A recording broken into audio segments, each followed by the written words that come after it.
¿Qué tal? Hoy vamos a meternos en un tema fascinante y la verdad un poco resbaladizo, las paradojas. Hola, hola. Sí, esas ideas que como que chocan, ¿no? Que parecen ir contra la lógica o lo que uno siente que es, pues, normal. Exacto, como que te dicen una cosa y la contraria al mismo tiempo. Y bueno, hemos revisado varias fuentes, artículos, videos, filosofía, para tratar de entenderlas mejor. Así es. Y fíjate que aunque a veces parecen juegos de palabras, las paradojas en realidad nos enseñan mucho. Nos muestran dónde nuestro lenguaje se queda corto o dónde nuestro razonamiento como que flaquea. Sí, como que revelan los límites de nuestra comprensión, ¿no? Exacto. Son como grietas en el sistema que nos hacen ver qué hay debajo. Bueno, pues nuestra idea hoy es justo explorar algunas de las más importantes. Vamos a ver el famoso barco de Teseo, las ideas de Zenón sobre el movimiento, que si nos movemos o no, Uf, esas de Zenón. ujú, y otras más de lógica, de conocimiento, hasta de viajes en el tiempo. La meta no es solo decir, esta es la paradoja y esta es la respuesta, porque a veces ni la hay clara. Es más bien entender por qué nos confunden tanto. Entender el porqué del cortocircuito mental, digamos. Eso. ¿Y qué nos dice eso sobre cómo pensamos, sobre la identidad, el tiempo, la verdad? Todo eso. Es como un desafío a lo que damos por sentado. Pues venga, a echarle coco. Empecemos por una que pega directo en el quiénes somos, la identidad. El barco de Teseo. El clásico. Según Plutarco, los atenienses conservaron el barco de Teseo mucho tiempo, pero claro, la madera se pudría, Normal. y entonces iban cambiando las tablas viejas por nuevas, poco a poco, hasta que eventualmente todas las piezas originales habían sido reemplazadas. Y la pregunta es, ¿sigue siendo el barco de Teseo? Híjole, es que ahí te preguntas, ¿qué define al barco? ¿La madera original? ¿O la forma, el diseño que se mantuvo? ¿O su historia, su función? Claro, porque materialmente ya era otro, pero seguía siendo el barco de Teseo para la gente. Exacto. Y las fuentes dicen eso, que no hay una respuesta fácil. Depende de qué valores más. La materia, la forma, la continuidad histórica. Y para complicarlo más alguien propuso, ¿y si hubieran guardado todas las tablas viejas? Ajá. Y con esas tablas viejas construyen otro barco, igualito al original. Tendrías dos barcos, el reparado con piezas nuevas pero con la historia continua y el reconstruido con la materia original. ¿Cuál es el auténtico? Ahí truena todo. Te obliga a admitir que nuestra idea de ser lo mismo es, pues, bastante vaga. No es una regla matemática. No, para nada. Aristóteles intentó analizarlo con sus cuatro causas, la material, la formal, la eficiente, la final. Pero ni así. Al final, es un poco subjetivo qué consideras esencial para la identidad. Y esto aplica a todo, ¿no? Si le cambio el disco duro, la memoria y la pantalla a mi compu, ¿sigue siendo mi compu? O más fuerte, si mis células se renuevan cada ciertos años, ¿soy la misma persona? Exacto. Da vértigo pensarlo así. Es una forma brutal de cuestionar el cambio y la continuidad. Pero bueno, dejemos la identidad un momento y vayamos al movimiento, con Zenón de Elea. Ah, Zenón y sus carreras imposibles. Sí, él quería defender a su maestro Parménides, que decía que el cambio y el movimiento eran solo ilusiones, que la realidad de fondo es una y no cambia. Y sus paradojas son como argumentos lógicos para demostrar que moverse es imposible. A ver, la de la flecha. Una flecha va volando, ok. ¿Ok? Si tomas una foto instantánea, un momento sin duración, la flecha está en un lugar, quieta. Ajá. En ese instante preciso ocupa un espacio igual a sí misma. No se está moviendo en ese instante. Y si el tiempo se compone de puros instantes así, y en cada uno la flecha está quieta, ¿cómo es que se mueve? La suma de quietudes no puede dar movimiento. Parece una trampa lógica, ¿verdad? Es la razón contra lo que vemos. Ya Aristóteles decía que el error es pensar el tiempo como puntos separados. El movimiento implica comparar dónde estabas antes y dónde estás ahora. No puedes congelar un solo instante. Necesitas un intervalo, por mínimo que sea. Ok. Y luego está la de Aquiles y la tortuga. El corredor más rápido, Aquiles. El campeón. Le da ventaja a una tortuga, lentísima. Cuando Aquiles llega a donde estaba la tortuga, ella ya avanzó un cachito. Exacto. Y cuando Aquiles cubre ese cachito, La tortuga avanzó otro cachito más chiquito. y así hasta el infinito. Parece que la distancia siempre se reduce, pero nunca llega a cero. Que nunca la alcanza. El argumento de fondo es parecido. Para ir de A a B, tienes que pasar por una infinidad de puntos intermedios. Y Zenón pensaba que recorrer una infinidad de pasos era imposible, que no se podía completar. Pero aquí sí entró la matemática moderna a salvar el día, ¿no? Sí, totalmente. Con el concepto de series convergentes. Puedes sumar infinitos números, pero si cada vez son más pequeños de cierta manera, la suma total es finita. Como 1/2 plus 1/4 plus 1/8. Exacto. Esa suma se acerca a 1, pero nunca lo pasa. Igual, Aquiles recorre esas infinitas microdistancias en un tiempo finito. Sí alcanza la tortuga, y bastante rápido además. Claro, la matemática lo resuelve. Pero el punto de Zenón era más filosófico, ¿no? Como decirnos, oigan, sus ideas de espacio y tiempo no son tan sólidas como creen. Exactamente. Fue un desafío brutal a la intuición. Aunque hoy tengamos el cálculo y los límites, en su momento obligó a pensar muy en serio sobre qué son el espacio, el tiempo y el infinito. Bueno, pasemos ahora a los líos de la lógica y el lenguaje. Venga. La clásica paradoja del mentiroso, la frasecita famosa. Esta oración es falsa. Uf, esa. Si es verdadera, entonces lo que dice es falsa, es cierto. Por lo tanto, es falsa. ¡Pum! Contradicción. Ok. Y si suponemos que es falsa, entonces lo que dice es falsa, no es verdad. O sea, no es falsa. Tiene que ser verdadera. ¡Pum! Otra contradicción. No hay salida. Le pongas B o F, se contradice. ¿Qué se hace ahí? Pues hay varias ideas. Algunos dicen que la frase es como un error de programación del lenguaje, que no dice nada en realidad, que es defectuosa y no tiene valor de verdad. Que no es ni B ni F. Exacto.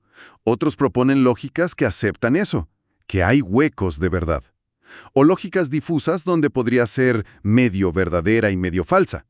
Pero lo increíble es cómo algo tan simple pone en jaque principios básicos de la lógica. Y muy relacionada está la paradoja del barbero, de Bertrand Russell, ¿no? Sí, esa es buenísima para ilustrar el problema. En un pueblo hay un barbero que afeita a todos los hombres que no se afeitan a sí mismos, y solamente a ellos. La pregunta es, ¿quién afeita al barbero? A ver, si el barbero se afeita a sí mismo, viola la regla, porque él solo afeita a los que no se afeitan solos. Ok. Entonces no puede afeitarse a sí mismo. Pero si no se afeita a sí mismo, entonces cumple la condición para ser afeitado por el barbero. Ser un hombre del pueblo que no se afeita a sí mismo. Y el barbero es él. Así que si no se afeita, debe afeitarse. Otra vez el bucle contradictorio. Parece un acertijo, pero esto sí tuvo consecuencias serias, ¿verdad? Fuera de la barbería. Gravísimas. Para las matemáticas.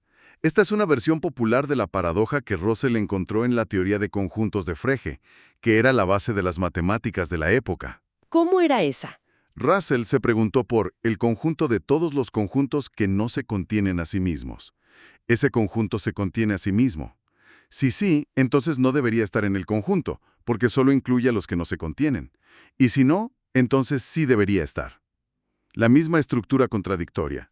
Órale. Esto demostró que la teoría de conjuntos como estaba formulada era inconsistente. Podías derivar contradicciones lógicas. Fue una crisis tremenda. Obligó a crear sistemas de axiomas mucho más cuidadosos, como Zermelo Fraenkel, para prohibir esas definiciones que se muerden la cola. Increíble. De un barbero a reconstruir los fundamentos matemáticos. ¡Qué loco! Ahora, si el lenguaje formal tiene estos problemas, ¿qué pasa con nuestras palabras de todos los días, que son más vagas? Justo ahí entra otra paradoja clásica, la sórites, o la del montón. Ah, sí. Tienes un montón de arena, le quitas un grano, sigue siendo un montón. Pues sí, claro. Un grano no hace diferencia. Ok, le quitas otro, sigue siendo un montón.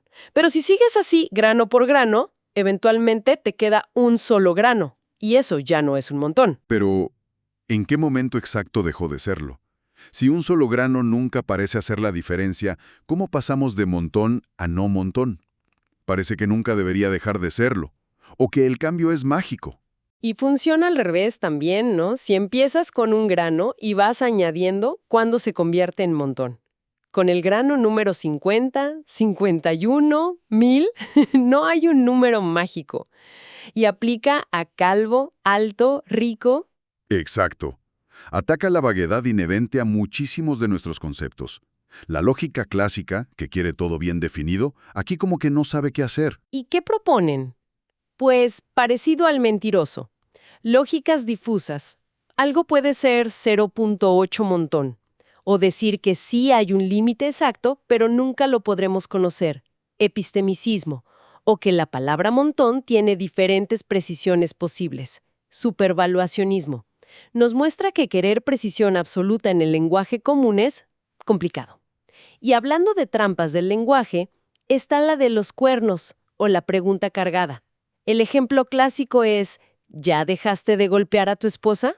Aguas con esa. Es una pregunta tramposa. Claro, porque si dices sí, admites que antes lo hacías. Y si dices no, das a entender que todavía lo haces. Te atrapa. La pregunta ya mete una idea falsa que alguna vez golpeaste a tu esposa como si fuera cierta. Es una falacia. La clave es no caer en el juego del sí no. Hay que desafiar la premisa. Esa pregunta asume algo falso. Yo nunca he hecho tal cosa. Nos enseña a detectar presuposiciones ocultas. Muy útil. Sí, en debates y discusiones. ¿Y en la vida? Bueno, cambiemos de tercio. Paradojas sobre lo que sabemos y creemos. La de Moore es rara. A ver, escucha. Está lloviendo, pero no creo que esté lloviendo. Dicho así por uno mismo en presente, suena absurdo. ¿Cómo puedes afirmar algo y negar que lo crees al mismo tiempo? Pero lo curioso es que podría ser verdad.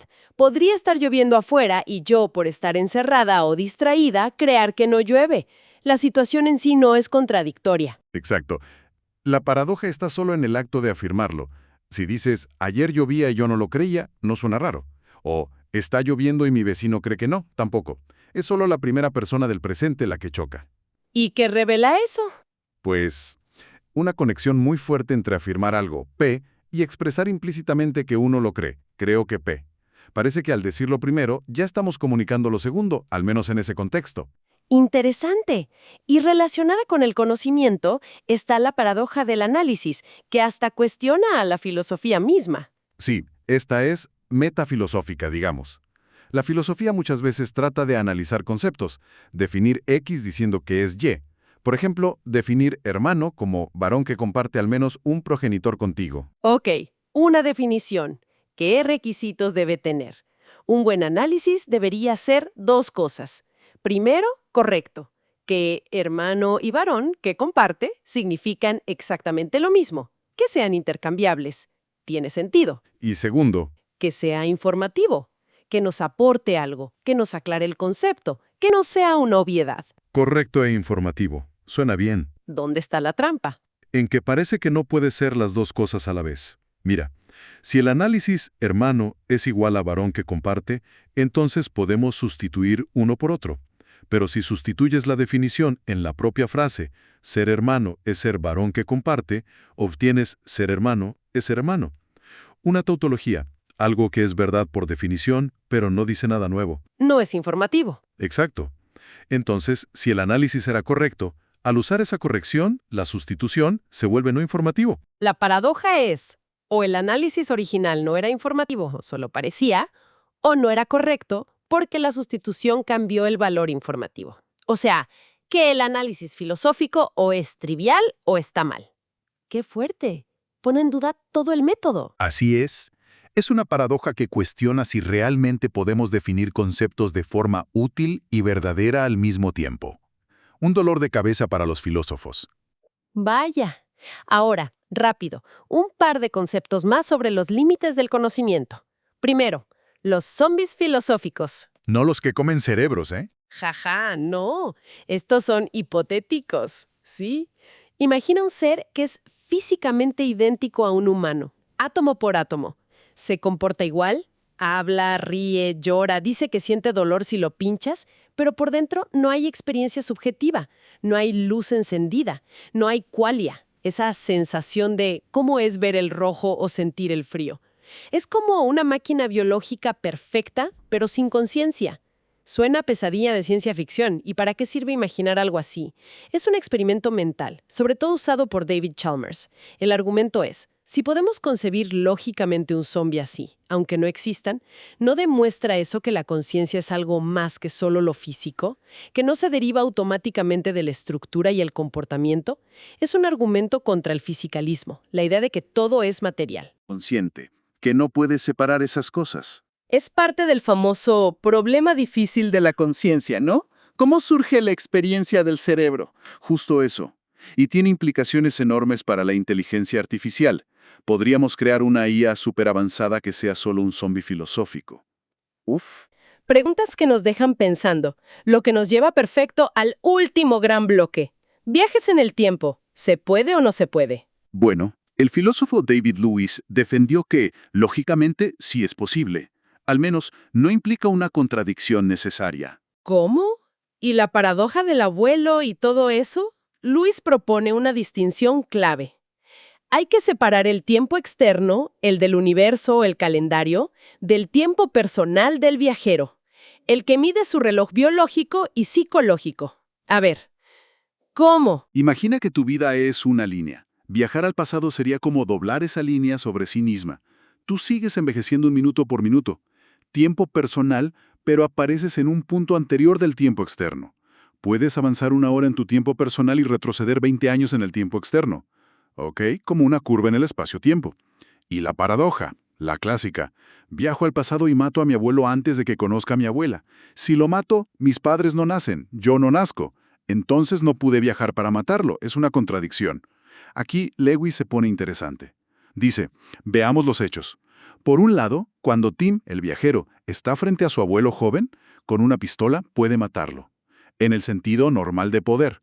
¿Tiene la habilidad, los medios, la oportunidad? Sí, parece que puede. Claro, igual que podría matar a cualquier otra persona en esa situación. Pero por otro lado, si Tim existe y ha viajado desde el futuro, eso ya implica como hecho que su abuelo sobrevivió lo suficiente para tener descendencia. El pasado, incluyendo la supervivencia del abuelo, ya es un hecho consumado en la historia de la que Tim proviene. Entonces, ¿puede o no puede?